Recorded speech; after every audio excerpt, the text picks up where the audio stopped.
Dans cette vidéo, vous allez apprendre quelles sont les principales applications pour réviser le code de la route. Vous allez aussi apprendre comment les utiliser et choisir la plus pertinente. Et aussi les pièges à éviter justement pour apprendre à travers les applications et apprendre de façon générale pour réussir le code de la route. Alors la première application, c'est une application qui est en lien avec les auto-écoles depuis très longtemps, il me semble, même avant que les applications apparaissent, c'est Code Rousseau. Il faut savoir que Code Rousseau, pour obtenir cette application, généralement, il faut être en lien avec une auto-école, mais sinon, le prix pour 6 mois, c'est 39,90 €. Donc, c'est la première, on va dire, la plus connue.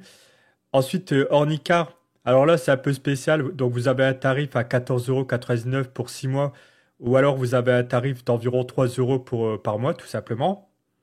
Suivi de Stitch, qui elle, par contre, est une application code de la route gratuite. Ensuite, via le permis libre. Alors là, par contre, c'est une formule, on va dire, illimitée dans le temps. Ça sera 19 €, mais vous n'aurez pas de, comment dire, de durée comme précédemment Code Rousseau et Ornicar. Ensuite, vous avez aussi Copilot, qui est une application, alors là, principalement pour les auto-écoles. Donc, normalement, vous ne pouvez pas l'acheter comme ça en individuel. Il faut vraiment passer par une auto-école qui est partenaire pour avoir les codes d'accès. Et enfin, il y a l'application En voiture Simone. Alors, c'est une application que j'utilise personnellement, qui est aussi entièrement gratuite et qui va vous permettre vraiment d'apprendre le code et de réviser de façon la plus optimale possible. Tout ce que je peux vous dire par rapport à ces principales applications, donc il peut en exister d'autres un peu moins connues, mais celle-ci, c'est vraiment celle qui se dégage du lot. Et, euh, et en fait, on va distinguer quand même certaines applications par rapport à celles du top 3, Code Rousseau, Ornicar et Stitch, quelles sont des applications où en fait vous allez peut-être retrouver certaines questions le jour de l'examen, parce qu'en fait elles ont le même niveau, en fait, elles partagent un peu la même base de données. Et ensuite, vous avez En voiture Simone, qui elle est une application qui est 10 fois plus dure en fait que les applications que j'ai mentionnées juste avant, mais qui va vous permettre d'avoir comment dire, un apprentissage, on va dire, un peu plus approfondi du code de la route.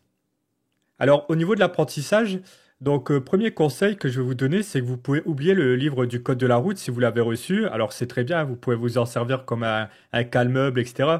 Mais en fait, ça, pour moi, c'est à proscrire. En fait, c'est vraiment pas utilisé dans la mesure où à l'époque, c'était viable d'avoir le livret pour justement apprendre par cœur les panneaux. Mais depuis la réforme, en fait, du code de la route, on n'est plus vraiment dans cet aspect-là d'apprentissage de panneaux. Et puis, bah, maintenant, avec les applications, c'est beaucoup plus facile d'apprendre que de tourner des pages, tout simplement.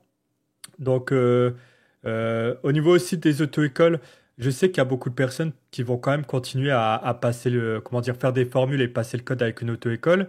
Donc, en fait, dans leur formule de permis, elles vont ajouter 200 voire 300 € en moyenne sur la facture du permis. Enfin, voilà, c'est quand même pas négligé. Sachant qu'en plus, la plupart du temps, les auto-écoles, ils vous font aussi passer, enfin, ils vous font payer le passage d'examen 30 € en plus.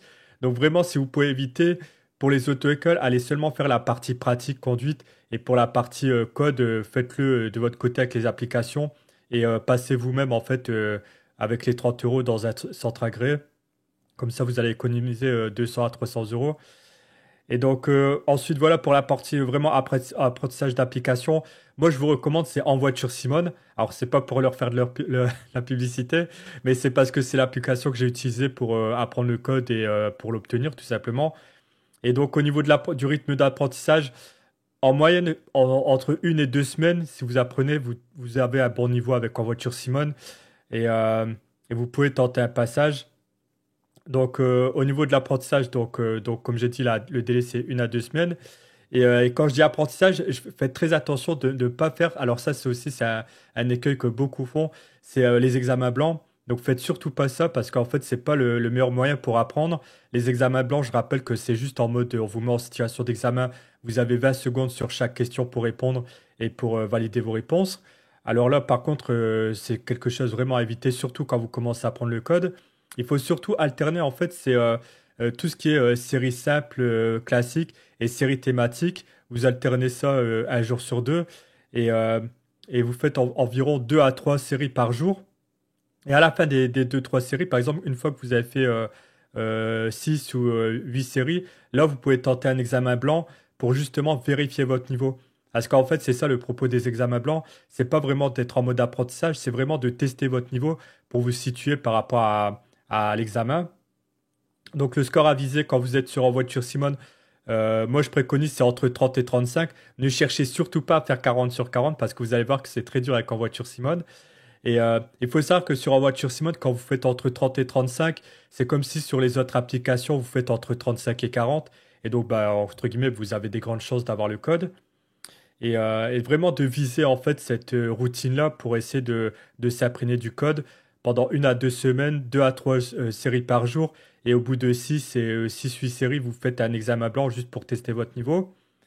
Et encore une fois, je vais le préciser parce qu'en voiture Simode, c'est gratuit. Et si vous voulez vraiment vous tester votre niveau par rapport au vrai niveau de l'examen, parce qu'en voiture Simode, c'est vraiment assez relevé comme niveau, prenez une application en complément comme Stitch, qui est gratuite et qui se rapproche du niveau de l'examen officiel. Donc comme ça, vous pourrez jauger aussi par rapport à l'examen officiel en faisant une série, enfin un examen blanc par exemple sur Stitch.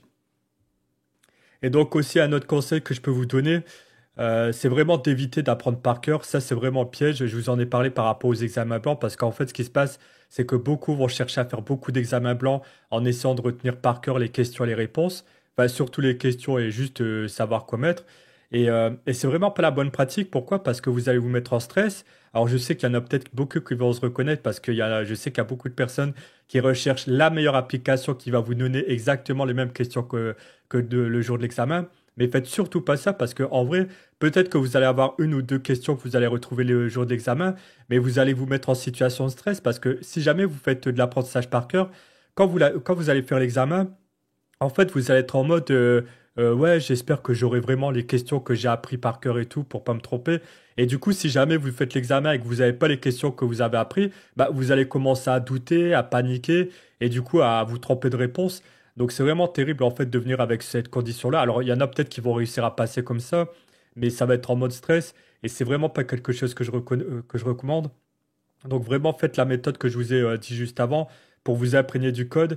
Et en fait, le but, comme je disais, c'est pas d'avoir 40 sur 40, c'est qu'à chaque fois que vous avez une question, que vous, en fait, vous comprenez la scène qu'on vous montre avec une image ou une vidéo, et qu'en fait, même sans la question, vous savez anticiper ce qu'on va vous demander en termes de sécurité, en termes bah, justement d'anticipation, et que vous sachiez répondre, en fait, peu importe les situations. C'est dans ce mode-là, en fait, qu'il faut se mettre pour vraiment appréhender le code. Et c'est pour ça en fait qu'il faut faire des séries classiques simples et thématiques. C'est qu'à chaque fois que vous allez faire une question, juste derrière vous avez la réponse et vous pourrez vous imprégner justement de cette réponse pour justement déjà l'apprendre, apprendre pourquoi on vous a demandé de répondre ça et aussi pour pouvoir aussi répondre à d'autres questions parce que souvent euh, les scènes elles diffèrent un petit peu mais en fait on va toujours plus ou moins vous demander la même chose dans les questions et les réponses. Donc voilà, ça sera tout pour cette vidéo. J'espère qu'elle vous aura plu. N'hésitez pas à la partager, la liker. Et puis moi, je vous dis à la prochaine. Salut!